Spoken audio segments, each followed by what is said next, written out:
Bismillahirrahmanirrahim. Assalamualaikum warahmatullahi wabarakatuh. Alhamdulillah wassalatu wassalamu ala asyrafil anbiya'i wal mursalin wa ala alihi wa sahbihi ajma'in, amma ba'du. Rabbi syrah li sadri wa yassir li amri wahlul 'uqdatam min lisani yafqahu qawli. Rabbana zidna ilman nafi'a warzuqna fahman nabiyya. Bismillahi tawakkalna 'ala Allah, la hawla wa la quwwata illa billahil aliyyil azim, amma ba'du. Pada siri yang pertama, kita telah membincangkan tentang Al-Quran turun tepat pada waktunya. Al-Quran dalam bahasa Arab turun ketika bahasa Arab sedang berada di puncak dia. Sebab itulah tantangan wujud di kalangan pendeta-pendeta bahasa Arab pada kemunculan awal Islam di bumi Mekah. Disebabkan mereka ini sangat ta'assub dengan bahasa mereka, kemudian bahasa itu sangat dimainkan, bahasa mereka sangat diagung-agungkan, terutamanya dalam peristiwa sebelum mereka, orang Arab Jahiliah sebelum mereka pergi ke musim haji, mereka akan singgah kepada 3 pasar, Pasar Uqas, Pasar Madinah dan Pasar Dhul Majas. 3 pasar ini mereka, bangsa Arab akan berkumpul, mereka akan berbincang berkaitan dengan isu-isu yang beredar di sekitar bangsa Arab di bumi Hijaz. Dan pasar tersebut juga digunakan oleh pendeta-pendeta bahasa untuk mereka meraih perhatian pemimpin yang ada, dan hatta boleh menyebabkan bahasa-bahasa yang mereka lantunkan di pasar-pasar tersebut untuk menjatuhkan sesuatu pemimpin ataupun sesuatu kaum dan sebagainya. Dan sebab itu kita dapati ketika Nabi SAW membawa Islam di awal episod dakwah baginda SAW, kita dapati pernah satu hari Al-Walid bin Al-Mughirah bersama dengan kumpulan pendeta bahasa yang lain, jadi satu rombongan yang terdiri daripada penyair-penyair, penyampai-penyampai qasidah, pantun dan sebagainya yang hebat-hebat dalam bahasa Arab ketika itu untuk berlawan dengan Nabi SAW segi bahasa. Bila sampai di hadapan Nabi SAW, maka Nabi pun membacakan surah An-Najm. Bismillahirrahmanirrahim. Wan najmi idza hawa ma dhalla sahibukum wa ma ghawa wa ma yantiqu 'anil hawa in huwa illa wahyun yuha 'allamahu syadidul quwa. Jadi mereka mendengar satu ayat demi satu ayat. Mula-mula mereka dengar, lama-lama mereka tergoyang badan sikit-sikit. Akhirnya badan goyang mereka tu makin kuat. Dzu mirratin fastawa wa huwa bil ufuqil a'la thumma dana fatadalla fakana qaba qausaini aw adna fa auha ila 'abdihi ma auha. Sampailah di hujung surah tersebut, lalu Nabi pun sujud. Hujung dia? Nabi pun sujud, dan Nabi mereka yang ingin melawan dengan Nabi itu pada asalnya nak lawan, sampai pada fasjudu lillahi wa'budu, Nabi pun sujud, tak semena-mena mereka yang mendengar ni pun turun sujud. Nak menggambarkan kepada kita bahawasanya bahasa yang ada di dalam Al-Quran ini sangat-sangat indah. Jadi sebab itulah kita cuba membincangkan bahasa Arab ini dari aspek penulisannya pula. Dalam kitab I'jaz Rasam Osmani ataupun keajaiban mukjizat tulisan Al-Quran. Pada siri ini saya akan menyentuh berkaitan bab yang kedua. Lihat pada bab yang kedua, Ta'rif Rasam Osmani. Pembaca boleh membaca sendiri definisi Rasam Osmani segi bahasa. Lihat pada muka surat yang kedua. Nombor 1, Abu Zithar menerangkan bahawa resam Osmani adalah satu ilmu yang dengannya diketahui akan perbezaan yang ada antara tulisan mushaf Osmani dengan resam kiasi. Jadi perkataan resam itu menunjukkan satu cabang ilmu yang lahir daripada ulumul Quran. Ulumul Quran ni dia punya ilmu dia banyak di bawah dia, tajwid, balaghah, ilmu badi', ma'ani, waqaf ibtida, dan pelbagai lagi, asbabun nuzul. Di bawahnya ada resam. Jadi resam itu adalah satu istilah untuk cabang ilmu. Okey. Nombor 2, Ghani Muqadduri mengatakan bahawasanya lafaz resam menunjukkan kepada tulisan mushaf Al-Quran itu sendiri sebagai isyarat kepada makna bagi kesan peninggalan Tuhan, yakni Al-Quran yang dipelihara oleh umat Islam.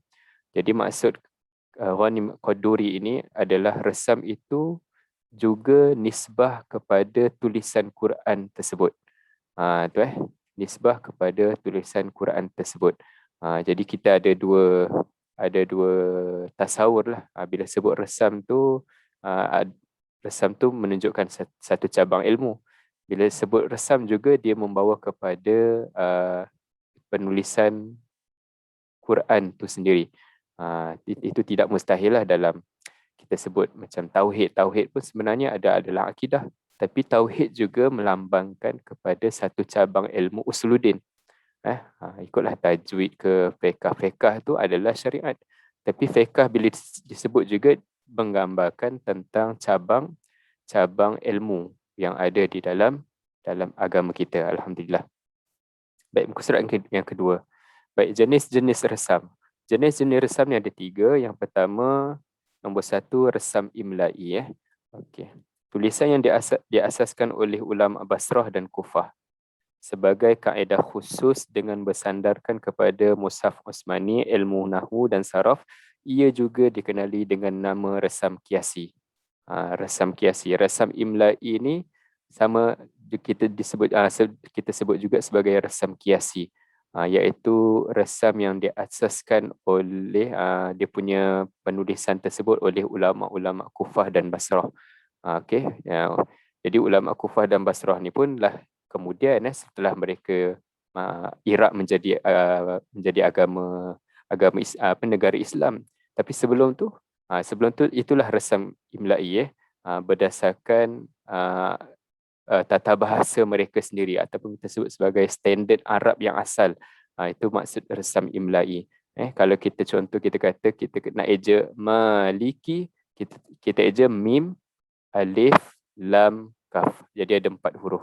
Itu resam imla'i. Dia berdasarkan apa yang kita sebut, yang bunyi yang didengari. Itu resam imla'i. Baik. Lihat juga jenis resam yang kedua pada muka surat yang keempat, iaitu resam arudi. Ayat yang dibentuk kaedahnya oleh pakar bahasa Arab untuk pemotongan syair-syair Arab. Ni resam arudi ni biasanya diguna pakai oleh para penyair. Bila mereka nak mendeklamasikan sajak tu, jadi satu perkataan tu kadang-kadang terpecah untuk yang sebahagian belakang tu nak gabung dengan perkataan selepas dia. Contohnya pada kalimah Arab yang didatangkan dalam buku ini, asalnya yang tulisan asalnya idzal mar'u, yang atas itulah idzal mar'u lam yadnas minal lu'umi arduhu. Jadi bila nak sebut tu nak memudahkan mereka gabungkan segi sebutan. Mereka tak berdasarkan kepada imla'i, mereka berdasarkan kepada sebutan yang mereka nak guna, lantunan yang cantik.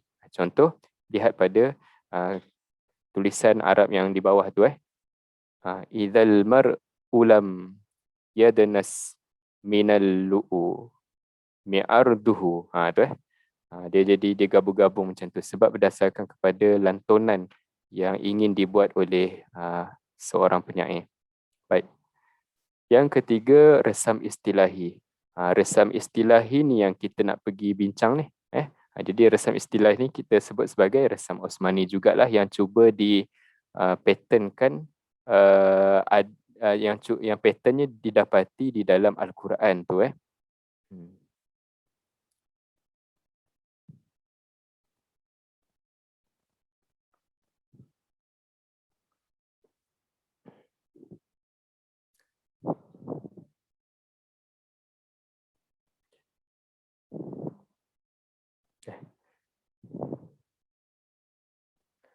Okey, untuk memahami resam istilah ini, tuan-tuan boleh baca sendiri yang di sini, tapi sangat ringkas. Saya bawakan dalam rakaman ini untuk lebih lanjut lagi dia punya huraian dia. Baik.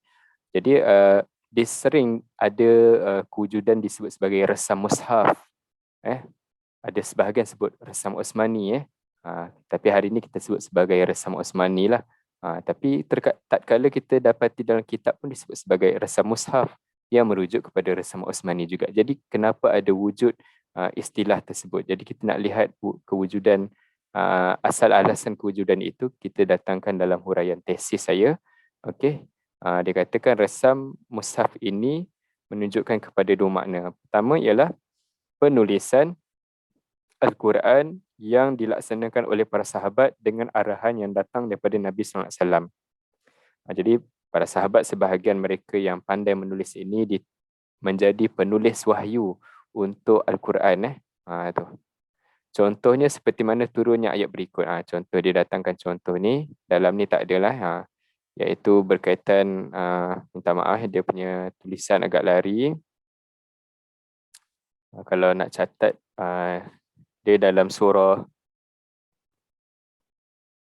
An-Nisa ayat 95 yang berbunyi la yastawil qa'iduna minal mu'minina wal mujahiduna fi sabilillahi bi amwalihim wa anfusihim.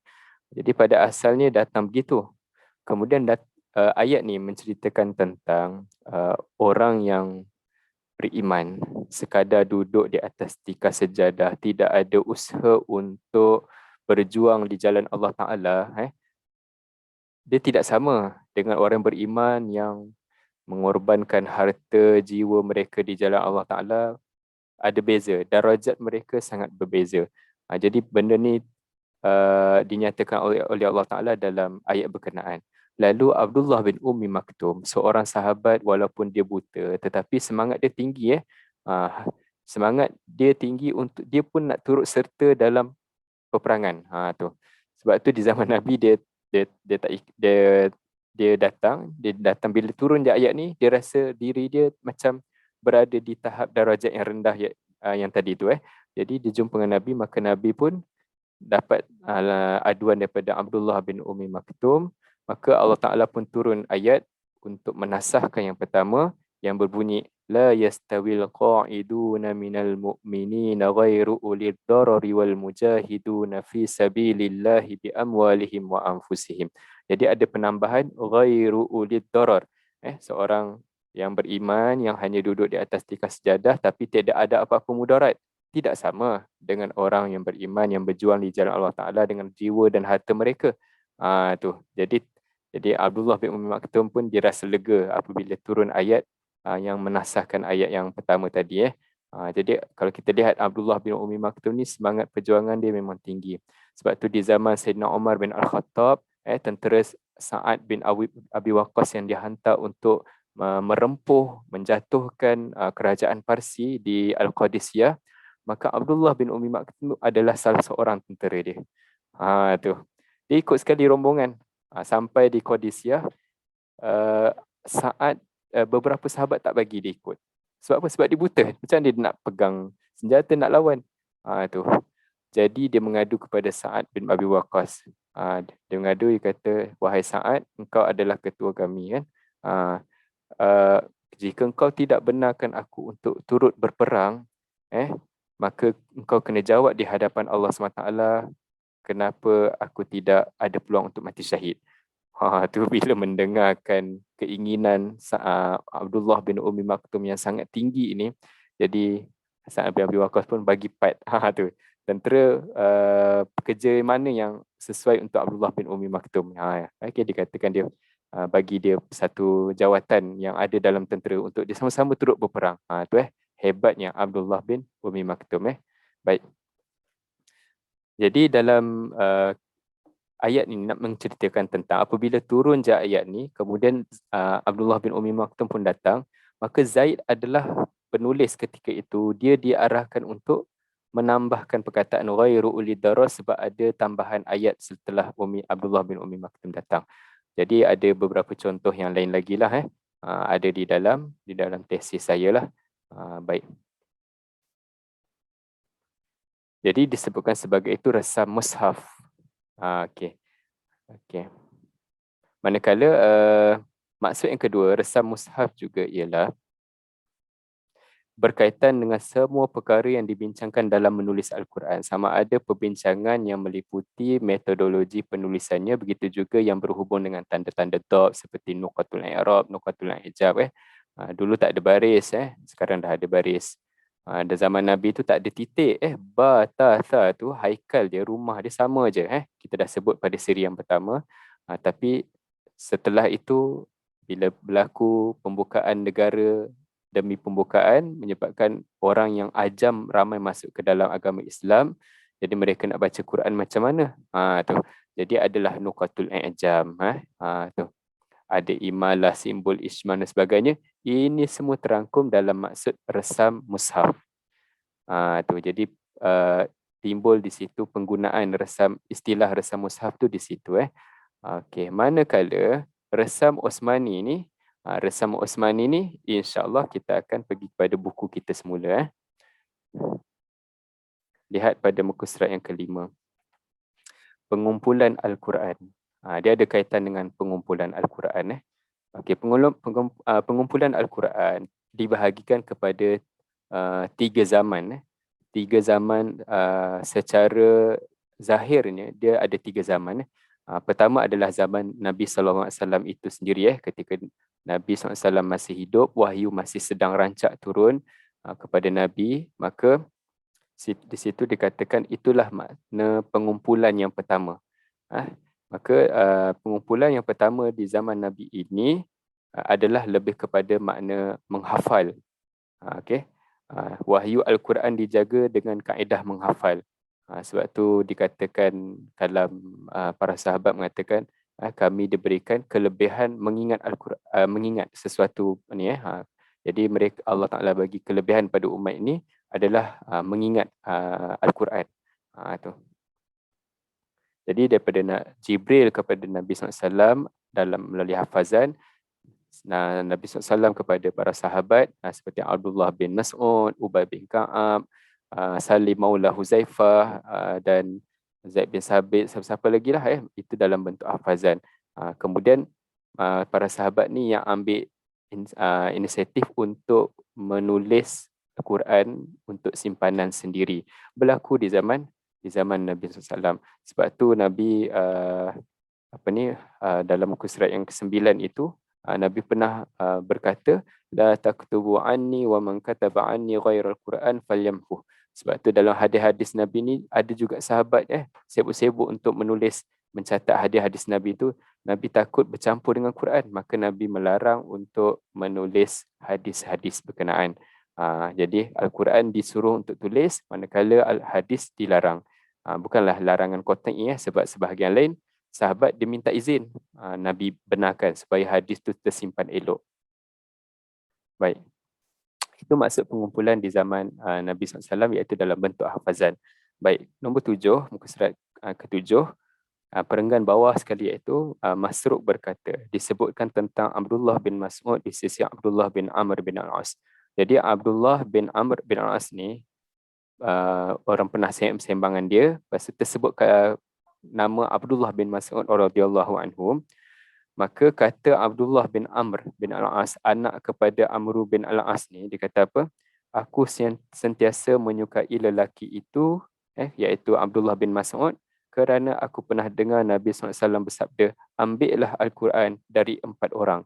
Abdullah bin Mas'ud, dimulai dengan nama dia. Kemudian Salim, hamba kepada Abi Huzaifah Al-Yaman, Mu'az bin Jabal dan Ubay bin Ka'ab. Jadi sahabat-sahabat Nabi ni yang Nabi sarankan kalau nak ambil Quran, ambil daripada 4 sahabat ini. Ada lagi sahabat-sahabat lain, tapi untuk yang agak tekun, yang memberi fokus kepada Al-Quran, menghafal Quran ni, 4 sahabat ni. Okay. Kemudian muka surat 8, nombor 2, perenggan di atas, Anas bin Malik berkata, ketika Nabi SAW wafat, Al-Quran tidak terkumpul, melainkan kepada 4 orang. Abu Darda, Mu'az bin Jabal, Zaid bin Sabit dan Abu Zaid.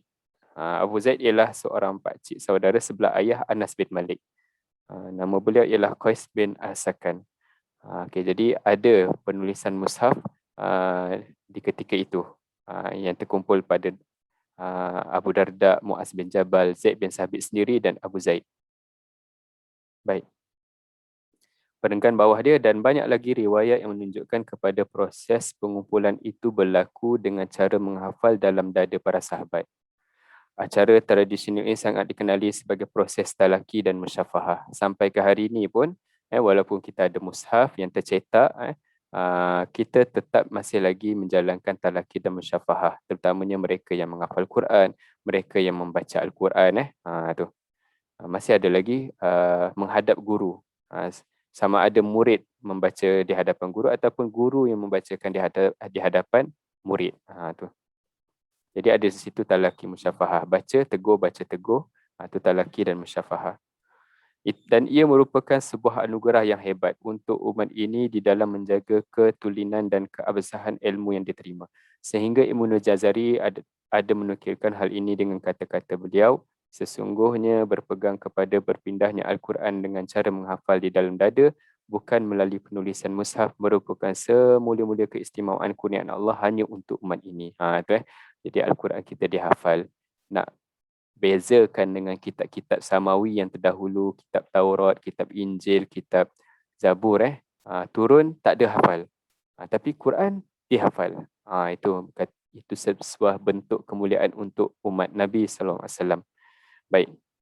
Kemudian makna pengumpulan juga di zaman Nabi ini, okey. Makna yang kedua, muka surat 8 lagi, ialah makna kitabah. Seperti mana kita sebut tadilah.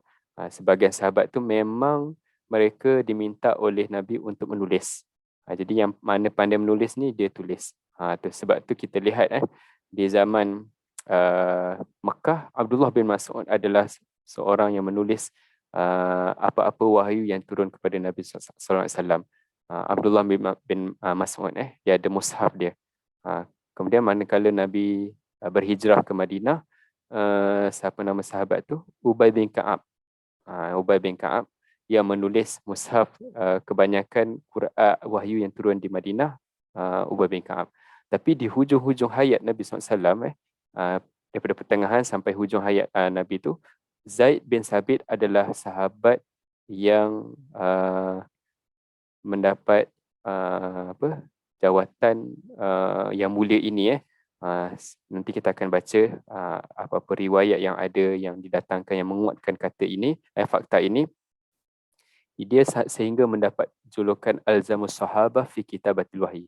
Sahabat yang paling melazimi Rasulullah dalam bab menulis wahyu. Nanti kita akan lihat kenapa dia dapat julukan tersebut. Tu ada yang angamlah tu muka surat 9 tu.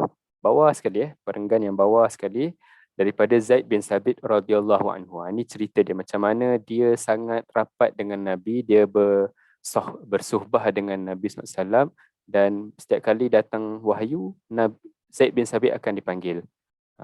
Ada masa lapang Zaid bin Sabit akan membaca di hadapan Nabi ataupun Nabi baca hadapan Zaid. Begitulah.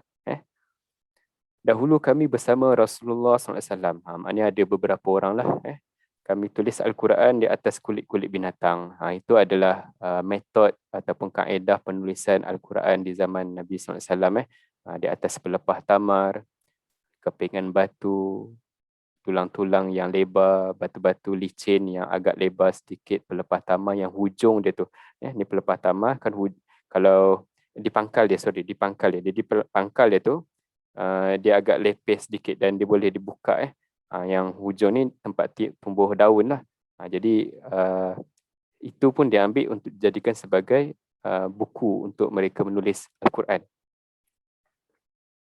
Lihat muka surat 10. Okey. Kisah pengislaman Umar bin Al-Khattab. Ini bukti bahawasanya ada penulisan di zaman Nabi. Tatkala beliau mendengar surah Taha. Kan satu hari Umar sebelum dia belum masuk Islam, dia nak ancam Nabi. Kemudian orang kata, kenapa kamu nak ancam Nabi? Baik kamu fikir adik kamu sendiri. Jadi dia pergi ke rumah adik dia, iaitu Fatimah binti Al-Khattab. Sampai di rumah tu dia terdengar akan orang mengaji. Orang mengaji itu surah Taha. Jadi dia tak tahu lagi surah Taha ke surah apa, tapi dalam riwayat Tabaqat Al-Kubra mengatakan surah Taha yang dibacakan. Okey, jadi Fatimah dan suami dia berguru dengan Khabbab bin Al-Arat. Seorang sahabat yang dikatakan sebagai mayat yang hidup berjalan. Sebab apa? Sebab ketika dia Islam dibawa dia sebagai hamba lagi, tuan dia seksa dia sampai teruk dibakar di atas, dipanggang di atas api tu tu Khabbab bin Al-Arat jadi guru, tok guru untuk adik kepada Umar bin Al-Khattab. Tu tetapi Khabbab ni walaupun dia dipanggang di atas api, Allah Taala tak tarik nyawa dia. Jadi kulit dia ni, daging dia memang kalau sampai Omar pun rasa menangis bila melihat tubuh badan Khabbab bin Al-Arat Khabbab bin Al-Arat. Sebab tu sampai ke kita kita pun buat pemakanan kebab kan. Tapi istilah tu sebenarnya dia ambil pada seorang sahabat Nabi yang agung bernama Khabbab bin Al-Arat dikatakan mayat yang hidup berjalan tu sebab apa? Sebab daging dia semua dah teruk Okey. Jadi ada membaca surah Taha tu ada mushaf ketika tu itu menunjukkan bahawasanya di zaman Nabi ada dua jenis, iaitu menghafal dan yang kedua adalah kitabah, wujud di zaman Nabi. Okey, baik. Kemudian perenggan yang demikian tu kita dapati jadi kitabah ni seperti yang saya sebut tadi, dalam kepingan batu, tulang-tulang kulit-kulit binatang, daun kering dan dia menjadi simpanan peribadi sahabat. Tu Nabi pun tak arahkan untuk kumpulkan di mana, tak ada, masing-masing. Jadi atas sebab itu sahabat tu ada yang susun ikut wahyu, penurunan sistem nyusun surah ayat tu kan. Ada sahabat dia ikut wahyu. Yang mana yang awal turun Iqra, okey, Iqra di depan. Apa yang hujung di belakang tu letak di belakang, macam tu. Ada sahabat dia tulis kemudian dia ngaji. Nabi pun huraikan tafsir kan. Balik rumah dia pergi tambah tafsir tu di dalam mushaf dia tu untuk rujukan diri dia. Sebab tu mushaf dia ada tambahan beberapa perkataan, didapati ada beberapa perkataan sebenarnya itu adalah membawa kepada terjemahan tafsir yang ketika dia mengaji dengan Nabi sebut macam ni, dia pun balik rumah dia tambah lagi perkataan tersebut. Tu jadi macam-macam macam-macam, ada yang susun begini, ada yang susun begini. Abdullah bin Mas'ud lebih kepada ayat-ayat yang turun di Mekah, Ubay bin Ka'ab lebih kepada ayat-ayat yang di Madinah. Zaid bin Sabit keseluruhan. Tu kita lihat. Baik. Dan dikatakan ada 43 orang sahabat. Dalam muka surat 10 ni, belah bawah sikit, ada 43 orang sahabat dikatakan sebagai penulis wahyu. Namun pada muka surat 11 dikatakan Zaid bin Sabit adalah sahabat yang mendapat julukan. Dalam ramai-ramai ni penulis wahyu, Zaid bin Sabit dapat julukan Alzamus Sahabah li Kitabatil Wahyi, iaitu sahabat yang paling akrab dengan Nabi SAW untuk menulis wahyu. Sebab tu dalam perenggan yang kedua, anak kepada Zaid bin Sabit, Kharijah bin Zaid bin Sabit, mengatakan satu hari ketika Nabi pun dah tiada kan, jadi para tabi'in ni dia mengaji dengan sahabat-sahabat yang ada. Jadi sahabat-sahabat ni jadi tok guru, tabi'in ni murid. Jadi rombongan-rombongan tabi'in ni datang daripada satu sahabat ke satu sahabat untuk mendapatkan hadis. Sampai di giliran Zaid bin Sabit, apa yang dikatakan Kharijah, bapa dia mengatakan, aku tak ada apa-apa yang nak dibagikan tentang hadis. Sebab apa? Sebab ni dia kata gini. Tak ada apa yang akan aku sebutkan kepadamu. Dahulunya aku berjiran dengan Nabi SAW. Apabila suatu wahyu Al-Quran turun, maka aku dipanggil dan aku tuliskannya. Jadi Zaid dia berjiran dengan Nabi. Turun je wahyu, dipanggil Zaid, sini. Jadi Zaid pun tulis apa wahyu yang baru turun. Macam tu. Jadi ini hadis yang datang daripada mulut Zaid bin Sabit. Jadi ini hadis ahwal lah, hadis keadaan peristiwa yang dia bersama dengan Nabi. Bukan akwalun Nabi, tapi ini ahwal keadaan. Baik. Kemudian perenggan yang di bawah sedikit. Jadi kata Zaid bin Sabit, apabila aku ada masa lapang, maka baginda SAW akan menyuruhku, bacalah Al-Quran. Itu. Lalu aku membacanya di hadapan baginda, sekiranya ada yang gugur ayat yang dimansuhkan, maka baginda SAW akan menyebutkan sebagai peringatan. Jadi Zaid bin Sabit ni, Bila Nabi lapang, Zaid bin Sabit akan dipanggil. Dan diminta Zaid untuk baca. Jadi Zaid, dia akan bacalah mushaf yang ditulis. Dia tulis tu, dibaca depan Nabi.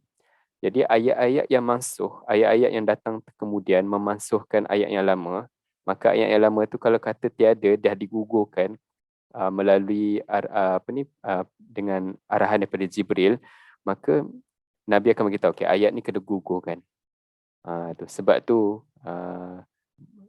dalam kitab Al-Itqan fi Ulumil Quran mendatangkan beberapa riwayat yang di antaranya Umar bin Al-Khattab lah yang mengatakan bahawasanya ada beberapa ayat yang ketika Nabi masih ada hidup tu kami baca, kemudian hujung-hujungnya Nabi dah tak baca dah ayat tu. Maknanya ayat tu dah digugurkan pada surah tersebut. Antaranya Asy-Syaikhu wa Syaikhatu. Rasanya dalam ni ada saya datangkan, tapi saya tak ingat muka surat yang mana. Okay. Ayat berkaitan dengan orang yang dah berkahwin, kemudian berzina, maka hukuman dia sekian-sekian-sekian.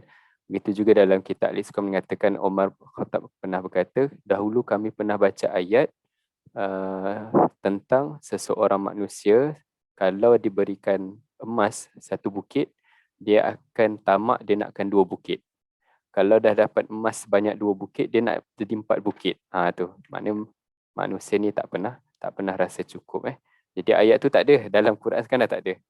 Tapi ni penceritaan Omar, kata dulu pernah ada ayat macam ni, tapi dah tak ada.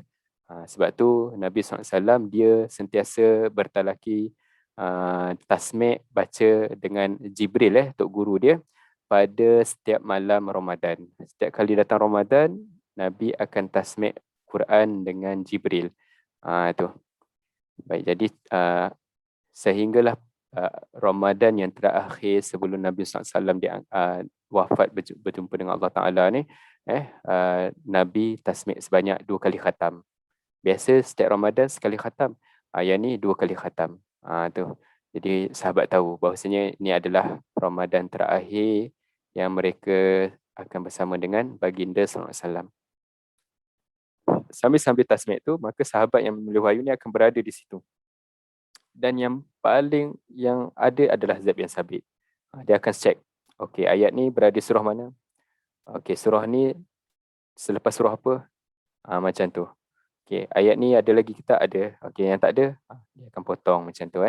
Jadi itu kerja Zaid bin Sabit. Baik, muka surat 13. Tu. Jadi pada perenggan yang berwarna biru ni ataupun purple ni, kalau kita baca ni menceritakan bagaimana pengumpulan yang berlaku di zaman Abu Bakar As-Siddiq. Yang tadi tu pengumpulan di zaman Nabi, sekarang ni di zaman Abu Bakar As-Siddiq. Berlaku peperangan yang melawan penduduk Yamamah. Dikatakan 70 orang sahabat yang gugur mati syahid di dalam perang tersebut. Jadi dalam perenggan yang berwarna ungu ni menceritakan bagaimana Huzaifah, seorang sahabat Nabi yang perasan benda ni, kalaulah Quran ini tidak ditulis, tidak dihimpunkan setempat, mengharapkan daripada hafazan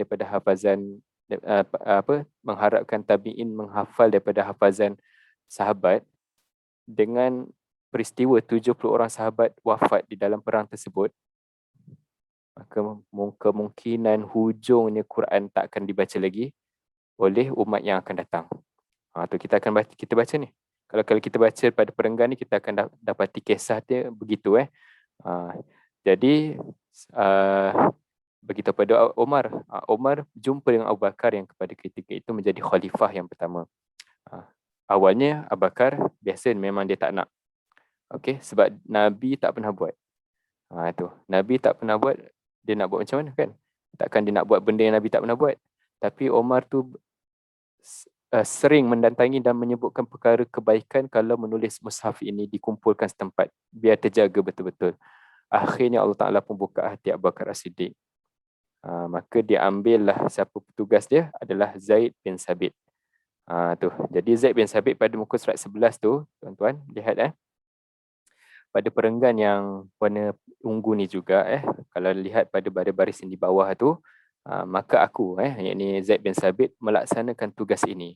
Jadi Abu Bakar perintahkan Zaid bin Sabit untuk ambil tugas ni. Aku menjejaki Al-Quran yang terdiri daripada kepingan batu, tulang belulang dan hafazan manusia. Berarti tuan-tuan, ada dua kaedah.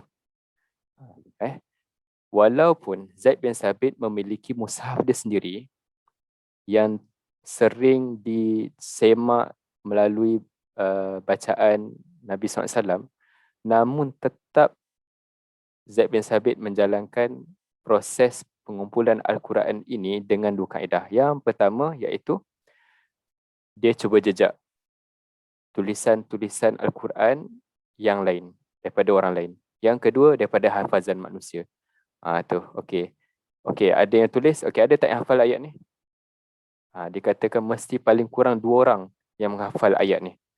Kan? Sebab sahabat ni dia ada yang hafal surah ni, ada yang hafal surah ni saja, ada yang hafal banyak sikit. Yang hafal semua ni tak semua. Tu. Ada yang hafal semua termasuk dengan ayat yang telah dimansuhkan. Tu. Jadi benda ni dia bercampur. Jadi ada metod, kaedah, kalkulator, sistem yang diletakkan oleh Zaid bin Sabit ketika dia dapat jawatan ni. Tu. Dengan dua cara ini, iaitu dia boleh menjadikan bacaan itu adalah mutawatir. Maknanya dibaca oleh kebanyakan orang. Kemudian tidak bergantung kepada hafazan Zaid bin Sabit semata-mata, tak. Sebab dia nak biar benda tu orang lain pun ada baca. Betul.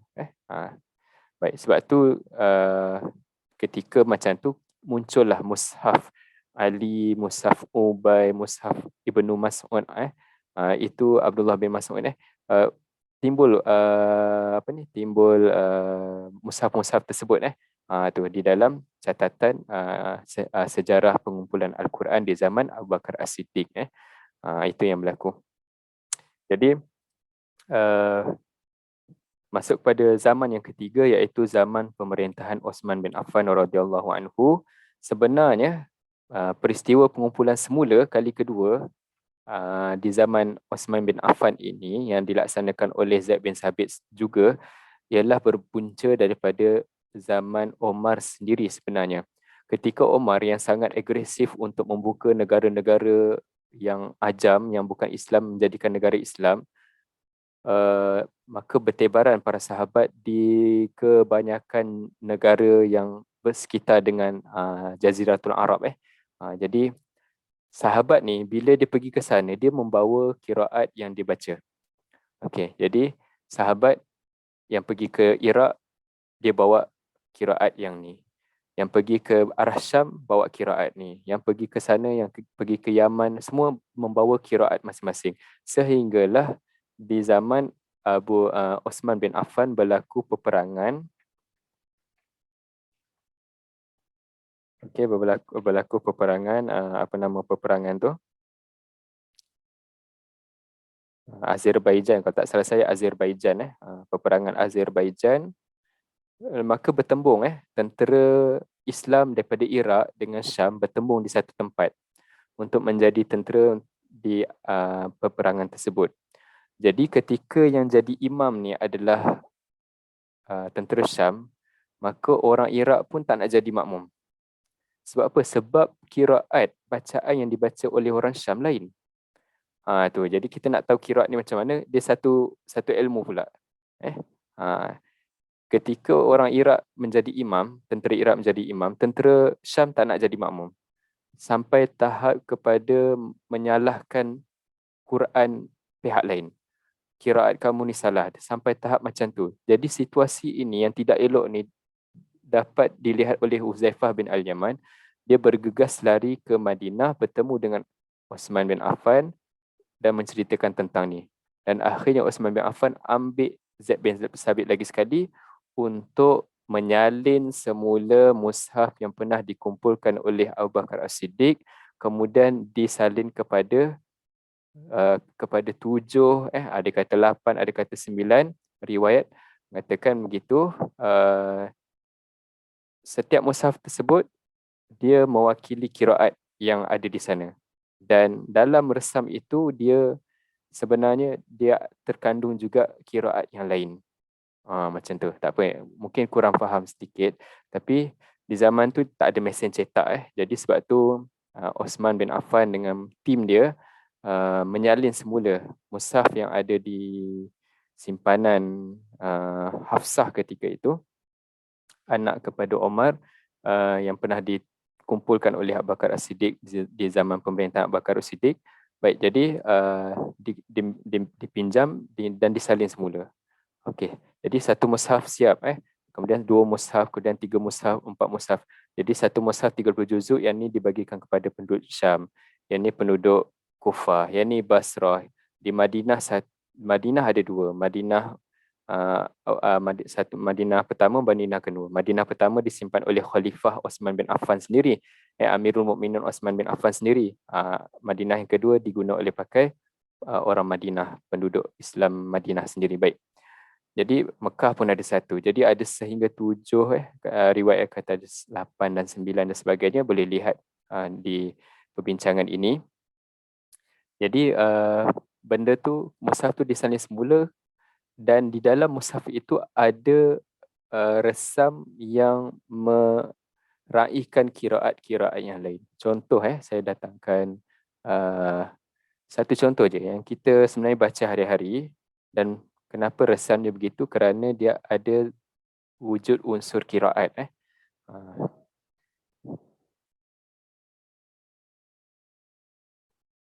Contoh pada ayat yang ke-5 dalam surah Al-Fatihah. Okey, kita baca Maliki Yaumiddin, Maliki Yaumiddin. Ma tu panjang, tetapi dalam mushaf dia tertulis tanpa alif. Tu. Okey. Resam dia dalam bentuk tiga huruf je. Mim, lam, kaf. Itu je. Okey, ini kita cuba berada di zaman itu yang tak ada baris, tak ada titik. Kemudian, jadi ada sebenarnya di sini ada 2 kiraat. Kiraat yang pertama memang baca tanpa alif. Maliki Yaumiddin. Tu antaranya kiraat Nafi', kiraat Qalun, Warsh, Ibn Kathir, Abu Amr. Kemudian ada kiraat yang baca dengan Maliki Yaumiddin. Kiraat kita lah, Hafs an Asim. Tu. Jadi orang yang membaca Maliki Yaumiddin, dia boleh guna mushaf ini. Sebab apa? Sebab resam tertulis tanpa alif. Betul? Manakala orang yang baca dengan Maliki Yaumiddin, dia pun boleh guna mushaf yang tertulis begini. Dan beginilah resam yang tertulis di zaman Nabi lagi. Cuma mereka tak tahu. Mereka tak tahu macam mana rupa sebenar resam yang ada di zaman Nabi. Jadi orang yang baca dengan alif ni, dia berhujah resam Maliki Yaumiddin memang 3. Tapi boleh ihtimal ada alif kecil kat sini. Tu. Jadi ihtimal boleh diandaikan ada alif kecil di situ. Jadi orang yang baca kiraat ini pun boleh baca dengan resam ini. Orang yang baca kiraat lain pun boleh baca dengan resam ini. Tu. Okey, sebab tu dalam Maliki Yaumiddin tertulis gini. Tanpa alif. Sebab apa? Sebab boleh diandaikan ada alif kecil di sini. Andai kata kita buat terbalik. Okey, katakan resam di zaman Nabi tu tertulis gini. Min alif lam kaf. Mim alif lam kaf. Orang yang baca Maliki Yaumiddin macam kita baca, okey, dia kata saya baca seperti mana resam, okey. Tapi kalau orang yang baca dengan Maliki Yaumiddin, macam mana dia nak baca dengan resam ini? Tak boleh. Tu. Jadi mereka tak tahu resam yang tertulis di zaman Nabi ni macam mana. Maka itulah tujuan Osman bin Affan menyalin kembali kepada 7 mushaf mewakili setiap negara yang dibuka oleh para sahabat. Nak bagi tahu pada penduduk Islam di sana bahawasanya yang kamu baca tu sebenarnya resam dia begini. Dia meraihkan kiraat yang lain juga. Tu. Jadi berlakulah pengumpulan kali kedua ataupun kali ketiga kalau kita kira daripada Nabi. Yang pertama, Abu Bakar yang kedua dan Osman yang ketiga. Maka berlakulah pengumpulan kali ketiga atas sebab pertembungan kiraat. Masing-masing baca kiraat tapi tak tahu resam mushaf yang tertulis sebenar-benarnya macam mana. Jadi mereka mengandaikan seperti resam imla'i. Kalau resam imla'i dengan resam imla'i memang bertembung. Tapi kalau guna resam Osmani, qiraat yang ni memang boleh bersepakat. Tu Jadi itu kelebihan yang ada dalam resam Osmani. Baik. InsyaAllah kita jumpa di siri yang seterusnya. Cukup setakat itu untuk bab yang kedua, lebih kepada sejarah pengumpulan Al-Quran.